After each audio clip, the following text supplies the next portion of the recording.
की बड़ी खबर आ रही है और अच्छी खुशखबरी आ रही है। 16 जनवरी से देश में वैक्सीनेशन शुरू होगा। कोरोना वैक्सीन का वैक्सीनेशन शुरू होगा। ड्राई रन पहले से ही चल रहा है। 2 वैक्सीन को मंजूरी मिल चुकी है, कोविशील्ड और कोवैक्सीन। जो वैक्सीनेशन की प्रक्रिया है वो प्रारंभ की जाएगी और उसके लिए 16 तारीख को तय किया गया है। बिल्कुल, ये बहुत अच्छी और बहुत ही एक्साइटिंग मैं कहूँगा हम लोग के लिए सभी बहुत उत्साहवर्धक ये न्यूज़ है। निश्चित तौर पर लोग बेहद खुश हैं क्योंकि देखा जाए तो इस बीमारी से लोग डरे हुए हैं। दिन की सबसे बड़ी ब्रेकिंग न्यूज, 16 जनवरी से भारत में कोरोना वैक्सीन देने का काम शुरू। ये खबर आते ही कोरोना से लड़ते भारत में मानो नया शक्ति संचार हो गया। आखिर कोरोना की सावधानियों के साथ जिंदगी में महामारी से बाहर निकलने की हैप्पी न्यूज जो आ गई। तो वैक्सीन का फियर तो अब हमें पता नहीं, पर वैक्सीन अगर हमें स्कूल जाने दे या फिर बाहर खेलने जाने दे तो हम वो ज़रूर लगवाएंगे। लोगों को मोटिवेट करना चाहिए कि आप ज़्यादा से ज़्यादा वैक्सीनेशन करवाएं, बढ़ चढ़ के इसमें हिस्सा लें। सरकार के द्वारा जो भी कदम उठाए जा रहे हैं वो देश के हित में ही चल रहे हैं। मेरा तो यही कहना है सभी लोगों से कि वैक्सीन सबको अभी ज़रूरी है और जैसा कि देखा जा रहा है ज़्यादातर लोग अभी कोरोना से ही पीड़ित हैं, तो मैं तो यही चाहूँगी कि जल्दी से जल्दी वैक्सीन आए और लोगों को भी यही कहना चाहूँगी कि वो वैक्सीन के लिए ज़्यादा से ज़्यादा अपना योगदान दें। जो वैक्सीन आ रही है हम बहुत खुश हैं और ओनली द थिंग हमको सरकार को ये बोलना है कि जो भी आप वैक्सीन ला रहे हैं सबको फ्री होना बनता है। 3 जनवरी को पीएम मोदी ने भारतवासियों को वैक्सीन अप्रूव होने की जानकारी दी थी और 6 दिन बाद ही 16 जनवरी से वैक्सीनेशन ड्राइव के शुरू होने का ऐलान आ गया। आज भारत एक नहीं बल्कि 2 made in India corona vaccine के साथ मानवता की सुरक्षा के लिए तैयार है। भारत ने पहले भी किया है और आज भी कर रहा है। कोरोना वैक्सीन लगने की तारीख के साथ ही साथ सरकार ने वैक्सीनेशन के राउंड 1 का पूरा ब्लूप्रिंट भी जनता के सामने रख दिया। पहले राउंड में 3 करोड़ लोगों को वैक्सीन दी जाएगी। इन 3 करोड़ लोगों में हेल्थ केयर वर्कर्स और कोरोना से लड़ने वाले फ्रंट लाइन वर्कर्स शामिल होंगे। इसके बाद 50 साल से ज्यादा उम्र वाले 27 करोड़ लोगों को वैक्सीन दी जाएगी। वैक्सीनेशन की तारीख सामने आ गई तो देश के हर शहर में मानो त्योहार जैसा माहौल हो गया। नए साल के साथ कोरोना से आजादी की तरफ पहला कदम सुनने में ही सुकून दे रहा था। जी, खुशी तो बहुत हो रही है क्योंकि साल भर जो लोगों ने सहा है उस हिसाब से अगर वैक्सीन आ गई है तो उन गरीबों के बहुत काम आएगी जिनको हुआ भी है और सबके लिए काम आएगी। इनफैक्ट सिर्फ गरीबों के नहीं, सबके लिए काम आएगी। डॉक्टर को हो गया, पुलिस वाले को हो गया, सबको मिलनी चाहिए। उसके बाद हम लोग को मिले तो अच्छी बात है। मैं बहुत खुश हूँ। अगर ये सही बात है तो ठीक है, वैक्सीनेशन लगेगा तो लोग जल्दी ठीक हो पाएंगे, रिकवर हो पाएंगे और पब्लिक प्लेसेस भी मे भी शायद जल्दी ओपन हो जाए उसकी वजह से। सिर्फ जनता ही नहीं, कोरोना से 2-2 हाथ कर रहे डॉक्टर्स का भी कहना है कि वैक्सीन की एंट्री ही कोरोना के एग्जिट का रास्ता खोलेगा। विश्व गुरु कहलाए जाने वाला भारत वैक्सीन गुरु बन जाएगा। देखिए, इसमें हमको सरकार को कांग्रेचुलेट करना चाहिए कि जितनी जल्दी में हमने सारा का सारा मैनेज कर लिया, 3 ड्राई रन भी कर दिए। हमारे पास पहले से ही वैक्सीन जो सीरम इंस्टीट्यूट ने बहुत बना के रखी हुई थी, जो कि अब इंडिया में हम लोग यूज भी कर सकते हैं। तो एक बहुत ही अच्छे तरीके से सरकार ने अपना सारा काम सेट किया है और हम लोग रेडी हैं वैक्सीनेशन के लिए। 16 जनवरी से वैक्सीन आम हिंदुस्तानी तक पहुंचनी शुरू हो जाएगी, लेकिन वैक्सीन की मंजिल तक पहुंचने का ये रास्ता आसान नहीं था। वैक्सीन पर रिसर्च से लेकर ट्रायल और फिर ड्राई रन तक, वैक्सीनेशन के ऐलान से पहले वैक्सीन जन जन तक पहुंचाने की पुख्ता तैयारी की गई थी। 8 जनवरी तक देश के 718 जिलों में वैक्सीनेशन का कामयाब ड्राई रन पूरा कर दिया गया था। 90,000 से ज्यादा हेल्थ केयर वर्कर्स की ट्रेनिंग पूरी हो चुकी है। वैक्सीन ट्रांसपोर्ट का इंफ्रास्ट्रक्चर टाइट है। कोल्ड स्टोरिंग का ब्लूप्रिंट भी रेडी है। किसी साइड इफेक्ट से भी निपटने की पूरी तैयारी है। अब इंतजार है तो बस 16 जनवरी का, जब देश को वैक्सीन की पहली डोज मिल जाएगी। Team news nation.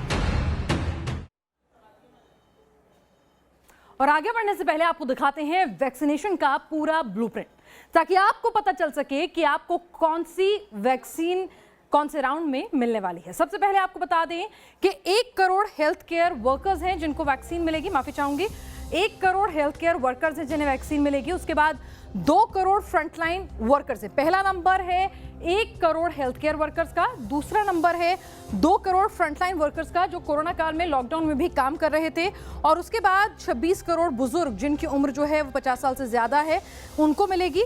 Health care workers कौन है? जिनमें डॉक्टर हैं, नर्स हैं, पैरामेडिक स्टाफ है, तो इन सबको सबसे पहले वैक्सीन मिलेगी। फ्रंटलाइन वर्कर्स कौन है?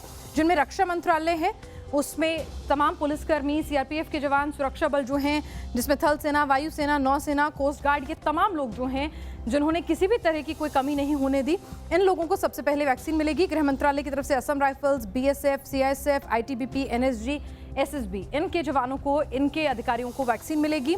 आवास और शहरी विकास मंत्रालय जो हैं उनको वैक्सीन जो है प्रोवाइड कराई जाएगी, और म्युनिसिपल वर्कर जो हैं जिन्होंने साफ सफाई का पूरा ख्याल रखा कोरोना टाइम में भी, उनको मिलेगी। राज्य सरकार की बात करें, उन्होंने कैसे फ्रंटलाइन वर्कर्स का चुनाव किया है, जिसमें पुलिस और होमगार्ड के जवान आते हैं, क्योंकि पुलिस और होमगार्ड के जवान जो हैं वो डटे रहे थे हर राज्य में कोरोना गाइडलाइंस का सख्ती से पालन करवाने के लिए। पहले राउंड में किसको वैक्सीन मिलेगी ये तो आपको पता चल गया। अब आपको दिखाते हैं वैक्सीन कैसे दी जाएगी। एक वैक्सीन के शॉट का पूरा वक्त 40 मिनट का होगा, जिसके अंदर आपको वैक्सीन देने से लेकर वैक्सीन का कोई आपके ऊपर प्रभाव तो नहीं हुआ ये भी परखा जाएगा, और उसके बाद भी आपसे फॉलोअप होता रहेगा। सबसे पहले 30 करोड़ लोगों को इंजेक्शन दिया जाएगा, यानी कि 30 करोड़ लोगों को कोरोना का टीका लगाया जाएगा। इन 30 करोड़ लोगों में कौन लोग मौजूद रहेंगे? फ्रंट लाइनर वर्कर्स होंगे, डॉक्टर्स होंगे जिनका सीधे आमना सामना रहता है पेशेंट्स के साथ, और बुजुर्ग रहेंगे। बुजुर्गों को सबसे पहले टीका दिया जाएगा, आम लोगों की बारी इसके बाद आएगी। और जब टीका लगवाने के लिए आप किसी हॉस्पिटल में पहुंचेंगे या किसी बूथ पे, जैसे वोट देने के लिए आप जाते हैं, ऐसे ही बूथ भी बनाए जाएंगे जहां पर डॉक्टर्स मौजूद रहेंगे आपको गाइड करने के लिए, बाकायदा वहां पूरी सुरक्षा व्यवस्था रहेगी। तो जब आप पहुंचेंगे हॉस्पिटल में तब प्रोसेस क्या रहेगा, कैसे आपको टीका लगेगा, ये आज हम आपको बताने वाले हैं। तो चलिए हॉस्पिटल में हम पहुंचे हैं, अंदर चलते हैं और आपको तफसील से बताने वाले हैं कि टीकाकरण के लिए जब आप पहुंचेंगे तो पूरा प्रोसेस क्या रहने वाला है, कैसे लगेगा आपको टीका। चलिए चलते हैं। कोरोना की वैक्सीन हमारे आपके बाजू तक कैसे पहुंचेगी, इसकी पूरी प्रक्रिया समझने के लिए हमने आज एक हॉस्पिटल का रुख किया। यहाँ हमने ये जानने और समझने की कोशिश की कि वैक्सीनेशन के लिए अगर आप जाएंगे तो आपको किन किन बातों का ख्याल रखना होगा, वैक्सीनेशन के लिए कौन कौन सी स्टेज से आपको गुजरना होगा। हॉस्पिटल में आते ही सबसे पहले आपको जाना होगा कोविड वैक्सीनेशन रजिस्ट्रेशन रूम में, जिसके अंदर हम एंटर कर चुके हैं। और इस रूम में दरअसल आके आपसे सारी पूछताछ होगी, आपका पहचान पत्र देखा जाएगा और क्या क्या होगा ये डॉक्टर रुचि हमें बताएंगी। डॉक्टर रुचि हमारे साथ मौजूद हैं। डॉक्टर रुचि, ये रजिस्ट्रेशन रूम में क्या होगा? हमारे पास जो भी पेशेंट बाहर से गवर्नमेंट की साइड से रजिस्टर्ड होके आएंगे according to their time periods, उनको हम इस रजिस्ट्रेशन रूम में लेंगे और हमारे जो भी यहाँ पे डॉक्टर साहब बैठे होंगे वो कुछ डिटेल्स पेशेंट से पूछेंगे। डॉक्टर साहब, आप क्या पूछेंगे? मान लीजिए अनुपम आपके पास आए। अनुपम आइए ज़रा। अनुपम आए हैं आपसे वैक्सीन के लिए, तो आप क्या पूछेंगे? आपका रजिस्ट्रेशन कार्ड दिखा दीजिए पहले। मेरा सारा डिटेल्स इस फाइल में रखी हुई है और ये मेरी आईडी है।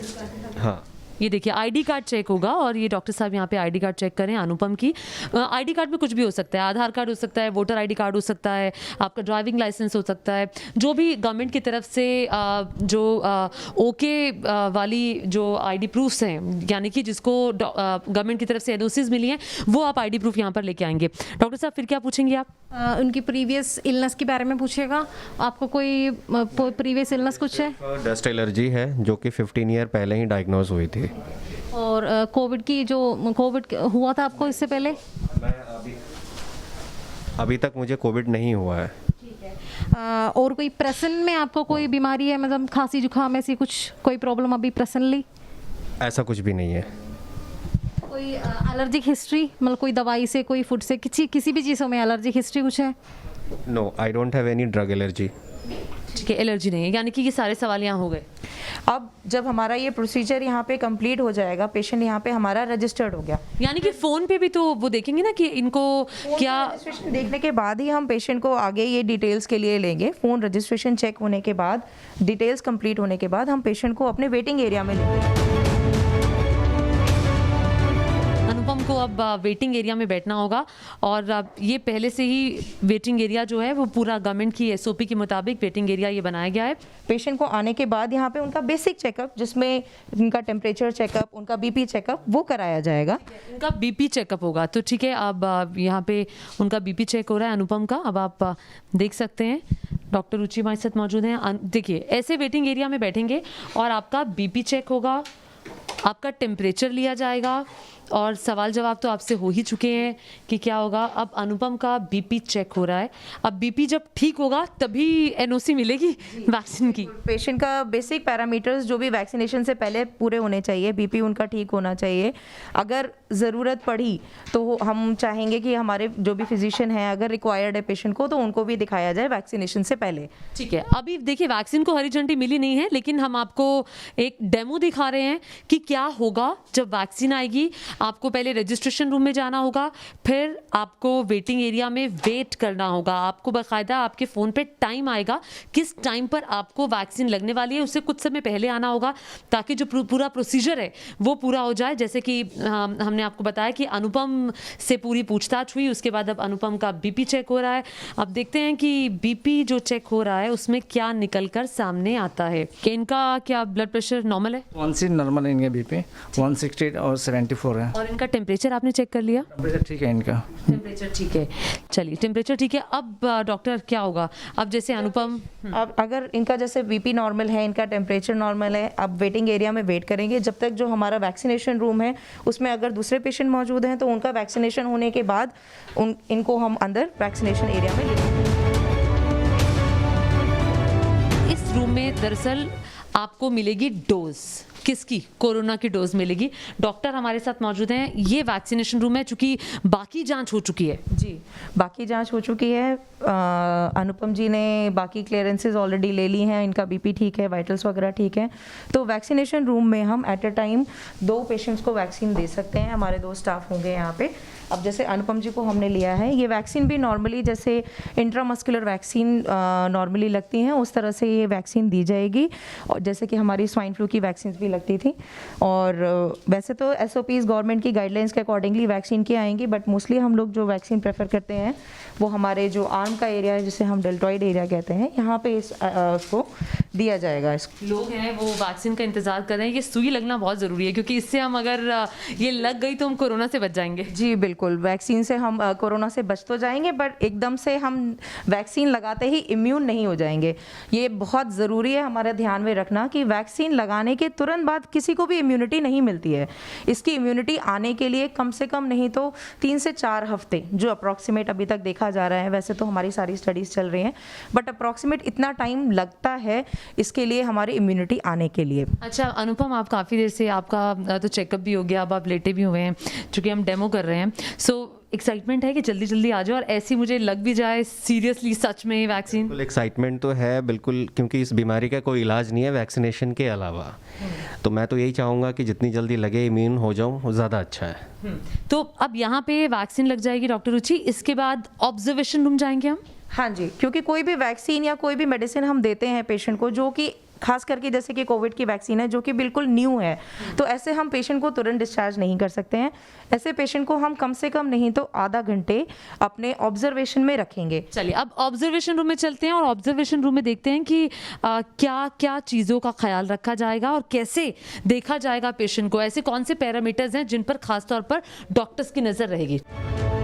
दूसरे कमरे में अनुपम को वैक्सीन की डोज दे दी गई है।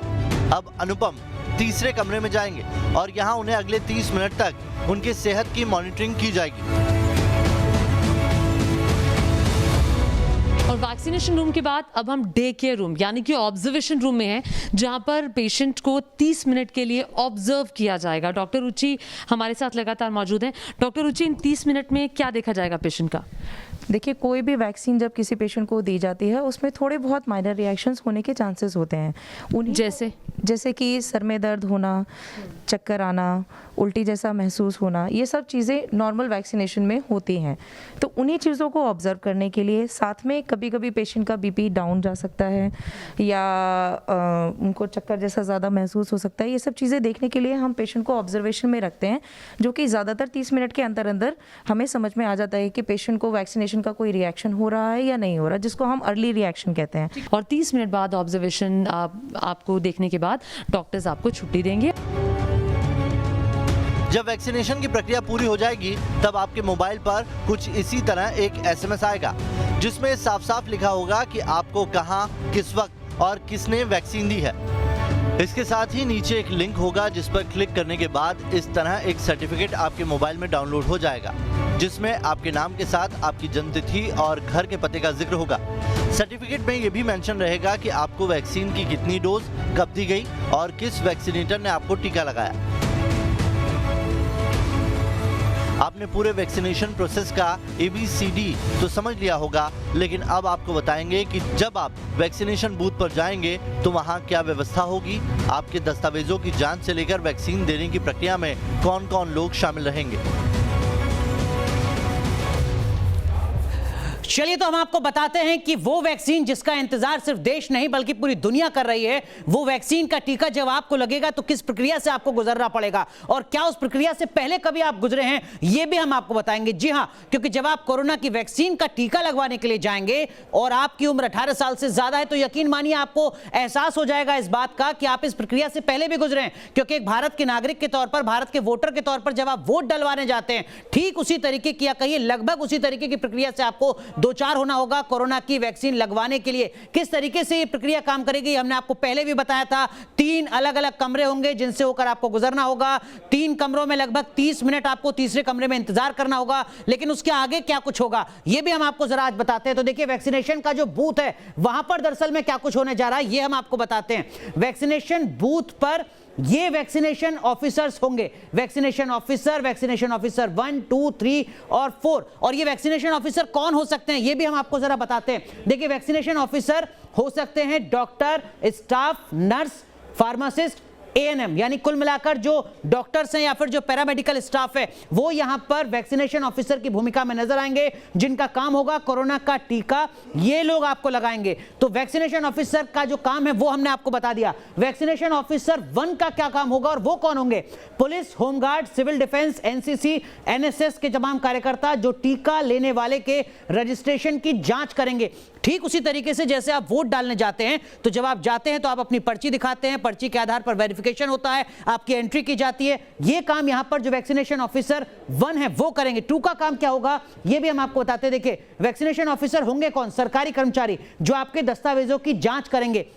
न्यूज नेशन लगातार आपको बताता रहा है कि कौन कौन सी आईडी है जिनकी जरूरत हो सकती है आपको वैक्सीन लेने के लिए, वैक्सीन का टीका लगवाने के लिए। ये जो सरकारी कर्मचारी हैं ये इस तरीके के जो बाकी तमाम जरूरी दस्तावेज होंगे उन दस्तावेजों की जांच करेंगे। वैक्सीनेशन ऑफिसर 3 और 4 की क्या भूमिका है ये भी हम आपको बताते हैं। देखिए ये लोग भी सरकारी कर्मचारी होंगे जो दरअसल में आप पर निगरानी रखेंगे। तीसरे कमरे में जब आप 30 मिनट तक बैठेंगे उस 30 मिनट के दरमियान क्या कुछ चल रहा है उस पर ये नजर रखेंगे। 30 मिनट वेटिंग पीरियड पर नजर रखेंगे। क्राउड मैनेजमेंट का काम भी ये लोग संभालेंगे। ये वो वैक्सीनेशन ऑफिसर हैं जो एक आदर्श बूथ, यानी आदर्श बूथ का मतलब जहां पर 100 लोगों का टीका लगना है वहां पर ये काम करेंगे। अगर ये संख्या किसी बूथ पर इससे ज्यादा होती है तो वैक्सीनेशन ऑफिसर्स की जो संख्या है वो इससे और ज्यादा बढ़ सकती है। ये आने वाले वक्त में स्थितियां साफ होंगी, लेकिन प्रक्रिया ठीक उसी तरीके से जिस तरीके से एक भारत के नागरिक के तौर पर, वोटर के तौर पर आप वोट डलवाने जाते हैं, ठीक लगभग उसी तरीके से आप कोरोना की वैक्सीन का